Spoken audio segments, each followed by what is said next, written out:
So multi graph தான் உங்களுக்கு பிடிச்சிருக்கு பெஸ்ட்டு. இதில் அடுத்த லெவல் ஃபார்மர்ஸ் வந்து சர்வேயில் ஆகணும்னா மல்டி கிராப் போகிறது தான் நல்லது. இந்த இன்ஸ்பிரேஷன் எங்கேருந்து சார் நீங்கள் எடுத்தீங்க? வந்து ஆக்சுவலாக யூடியூப், அதுபோக ஈசா வந்து ரொம்ப ஒரு பெரிய இன்ஸ்பிரேஷன் கொடுத்தாங்க.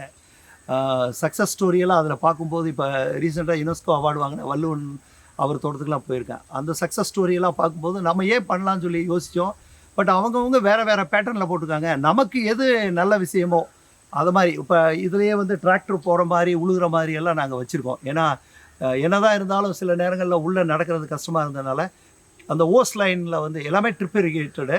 அந்த ஓஸ் லைனில் வந்து தென்னைக்கு நெட்டுக்க காய் எடுக்கவோ இல்லைனா வந்து உழுகிறதுக்கோ நாங்கள் எங்களுடைய கஸ்டம் மேடாக வச்சுருக்கோங்க.